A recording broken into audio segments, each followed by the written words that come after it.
All right, YouTube, what's up? It's Boxingwave. Another breakdown, man. We're getting it in today. We're getting it in. This will be my 5th video today. Martin Bakole, Jared Anderson. It's going to be on the undercard, Crawford against Madrimov.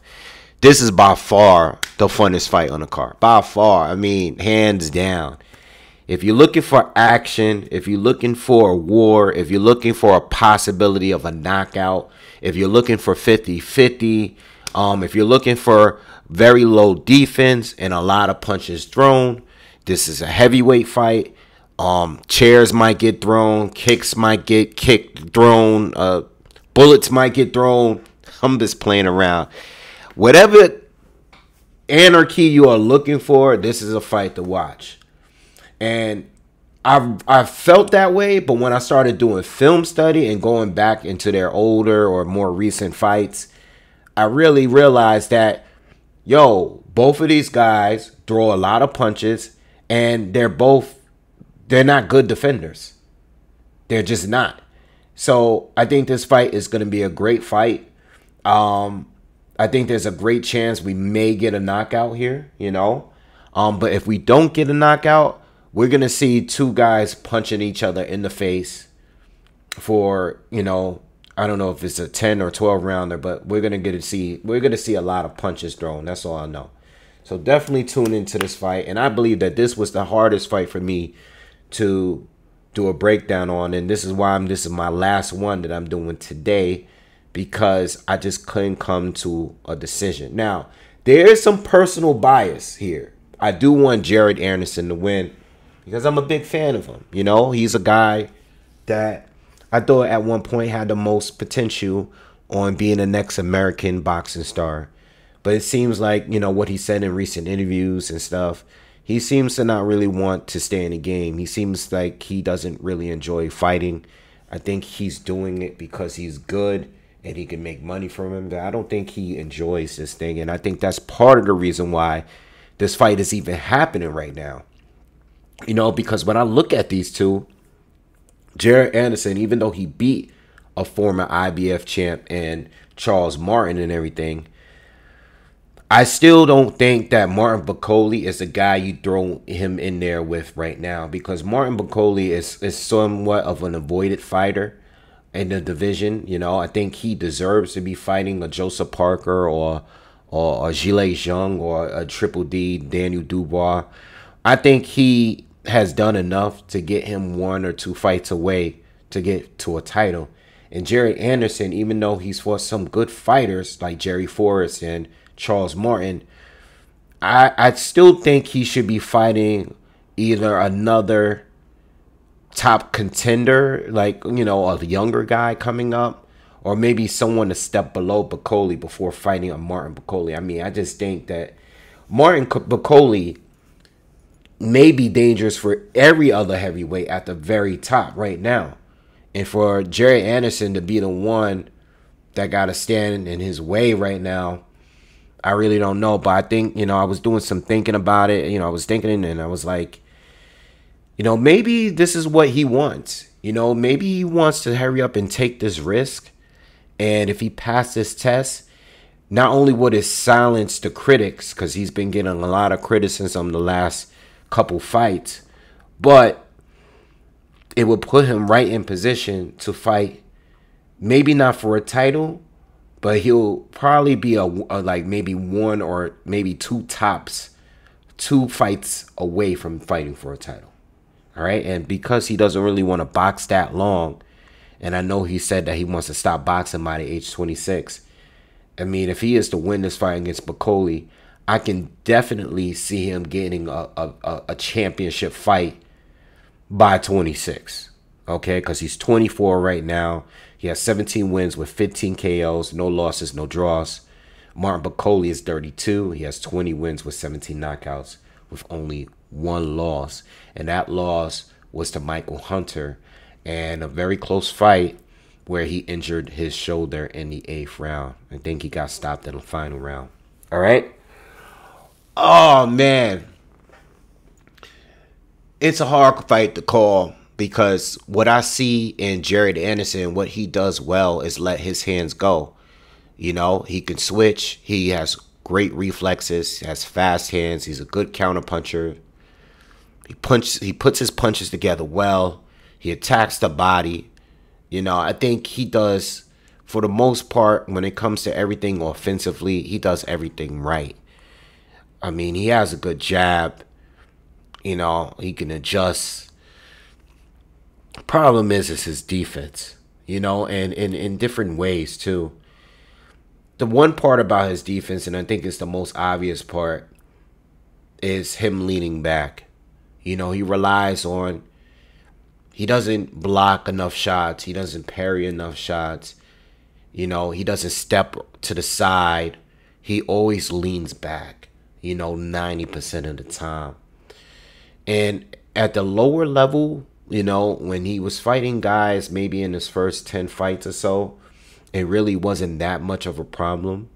But when he started fighting guys, that was like the most recent fight against Murray, Charles Martin, who hurt him a couple of times pretty bad. Didn't knock him down, but hurt him a couple of times. And also against Jerry Forrest, a fight that I'd attended. I went to that fight. I remember watching that fight. And when he fought Jerry Forrest, they came out fast, you know. And even though Jared Anderson beat him and stopped him in 2 rounds, I think Jerry landed on almost every punch he threw, you know, because Jared, he overcommits, you know, he overcommits. Not only that, the second part of that is when he gets hit with a good shot, then he just goes, he gets tunnel vision and he goes straight ahead and he goes in kill mode. And he disregards defense completely. And I think that's very, very dangerous going into a fight like this.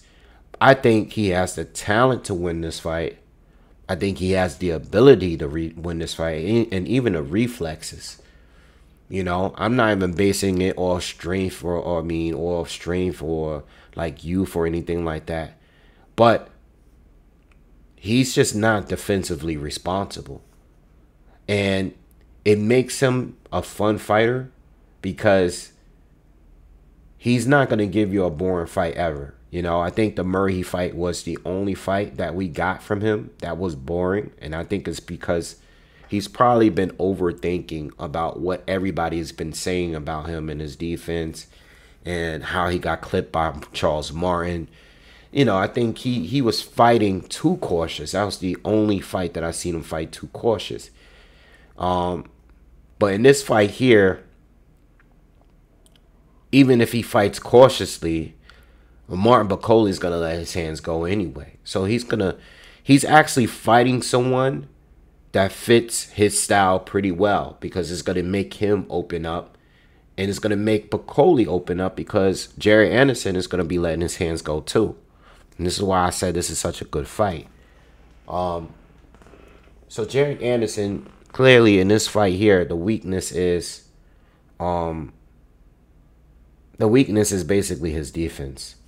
You know, he is a shorter fighter. Bakole 6'6", he's 6'4".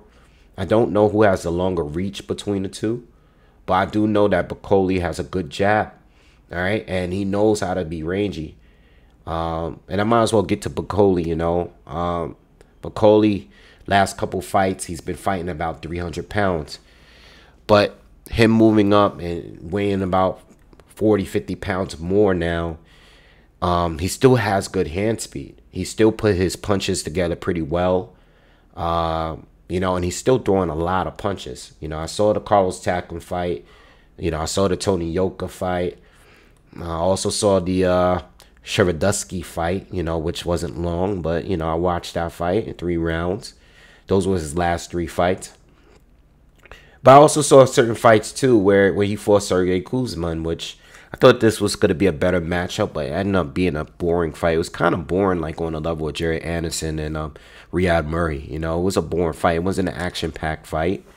But he did have a good war between him and Michael Hunter. All right, and that's the fight that he was stopped because of the shoulder injury. All right, but it was a lot of punches landed. I don't know who was winning that fight. I have to go back and watch that full fight. But I know both of them were just slugging it out in that fight. It kind of reminded me of when Hunter fought Usyk. All right, and both of them just kept getting tired in between each round and stuff like that. But look, Martin Bakole, I mean, his style, some similarities there with Gerald Miller in the sense that Martin Bakole throws a lot of punches. You know, he's a really, really big guy, throws combinations, but he does it differently for Gerald Miller. You know, I think Gerald Miller is a little bit better defensively because Gerald, at least, he turns the punches well, he rolls the punches well, but he uses, you know, he actually blocks and keeps his gloves high. Whereas Martin Bakole's gloves are never up. Bakole is 6'6", but he doesn't bend at the waist much. He doesn't bend at the knees. He's kind of standing straight up, and his hands are kind of low. So he relies solely on turning the punches when it comes to defense. All right, and being that he's weighing 300 pounds now, I think he moves even less upper body wise. Very slow feet. You know, he kind of just stands there, doesn't move too much. He just likes to roll the punches and then counter really quick. Rolls the punches or turns with the punches and counter, short counters real quick. All right, and we're talking about counters with combinations following up with that. You know, 3, 4, 5 punches in a row. Not the you know, most accurate when he's throwing his combinations, but he has a really good 1-2. He's a good counter puncher. He has good timing, and he has good hand speed for his size. So they complement each other well stylistically. They both have poor defense. They're both kind of there to get hit. I do think Jared Anderson's reflexes are a bit sharper. But again, him leaning back and being that Bakole likes to throw straight right hand straight down, there's a chance that Bakole can definitely reach Jared Anderson when he leads back and catches him with a good shot like Charles Martin was able to do in their fight. Again, Jared Anderson is a very good switcher. You know, very, very good, comfortable switching from southpaw to orthodox and look good fighting the same way in both stances. So he can definitely give Martin some better looks. But when it comes to a fight, this is the way I see the fight going. I can see this fight ending very quickly. I do think that Martin Bakole is the more durable fighter. So if this becomes a war quickly, and I think it will, I don't think that's good for Jared Anderson. I think Jared Anderson has to land a lot more in order for his punches to have an effect. You know, because even though he's knocked out a lot of guys, he is not a one-punch knockout artist. He normally beats people up all the way until the point where he knocks them down or knocks them out. Whereas Bakole's more, I don't think he's much of a one-punch knockout artist either. But I do think he's more durable. And Jared Anderson, I'm not really sure how good of a chin he has. And plus, if Bakole is end up coming in here 300 pounds in this fight, which I think he should, it's very rare times where I think a guy should come in heavier. I think Bakole should come in heavier so he can absorb some of those punches because he's not a good defender. So he should have the extra weight, you know, being 300 or maybe dropping down to like maybe 290, you know, cut a little bit, shave a little bit of that weight so he can move a little better. Maybe that, but I don't think he should be coming in any less than 280 for this fight. He's been down at 250. That's not where Bakole wants to be for this fight. Bakole wants to be at least 280 for this fight here. All right, because he wants to be able to absorb the punches since he's not a good defender. Jared Anderson is normally around 240, 250, somewhere 255, somewhere around that ballpark. So he's a smaller fighter in height and weight. So with that being said, I like Jared Anderson to win if it does go to decision. I think Jared Anderson, with his reflexes, he's going to get out of the way with more of the punches. I think he's going to throw more as the fight goes on. Even though they're both high volume, even though they both have a good gas tank, I expect more punches from Jared Anderson long term. So I would go with him if it does go to a decision. But if we get a knockout, I'm expecting a knockout from Bakole within the first 6 or 7 rounds. If we do get a knockout, I'm not saying Jared Anderson is not capable of a knockout, but if he does get a stoppage, I'm thinking more of a later stoppage, just based off accumulation of punches later in the fight. So if we get a stoppage from him, I'm thinking 8th, 9th, 10th. Maybe I wouldn't even go that early. I'm thinking like 10th round to 12th stoppage.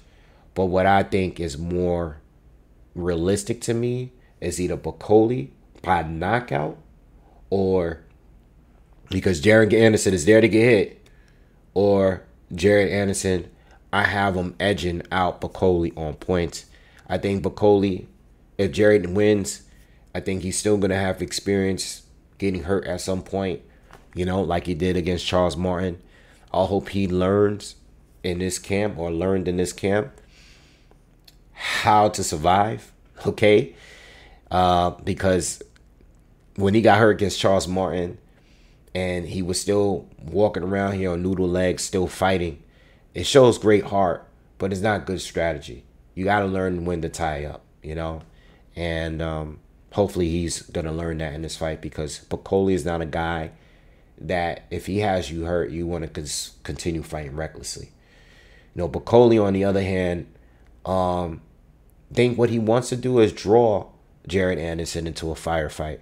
Do not let Jared Anderson stretch this fight out, because if Jared comes into this fight, remember, we all know that this is his biggest test, and even though he's the favorite to win, I think a lot of people are expecting him to lose this fight. A lot of people feel that this fight is too soon for him.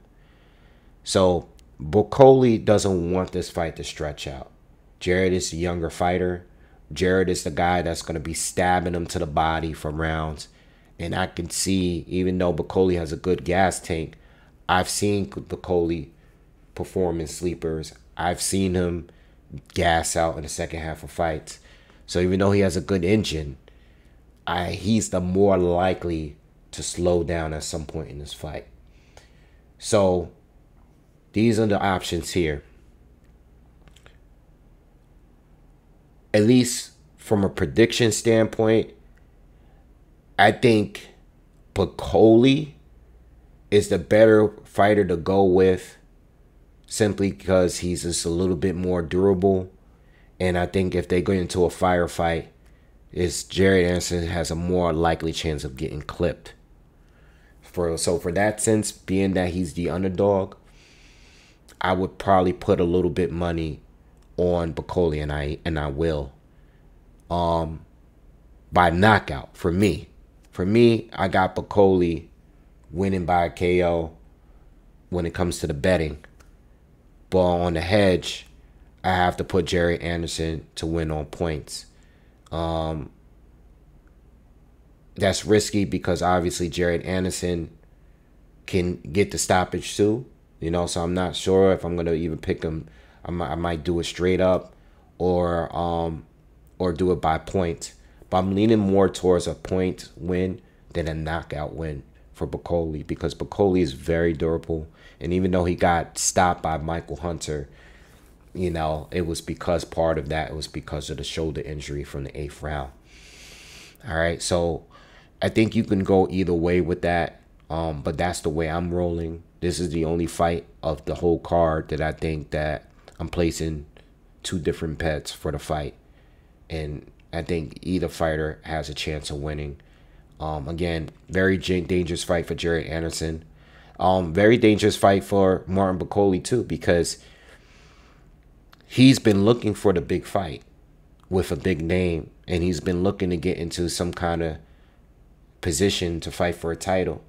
And if he loses to Jared Anderson right now, who's on the come up, this can definitely slow things down for him dramatically. And I don't think anyone's waiting on line to fight him.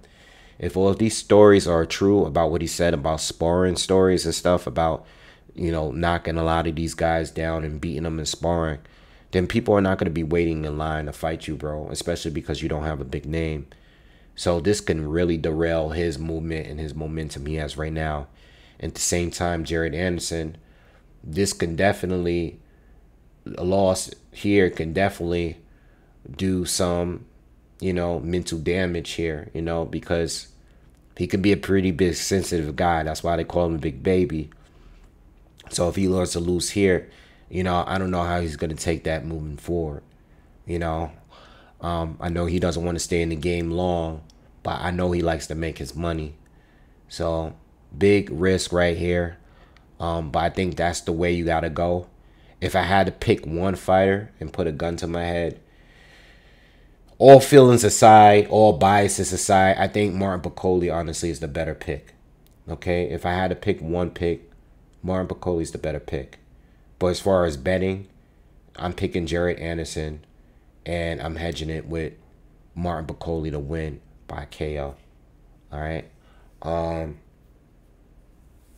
right, so that's my picks. Let me know what you guys think in the comments, man.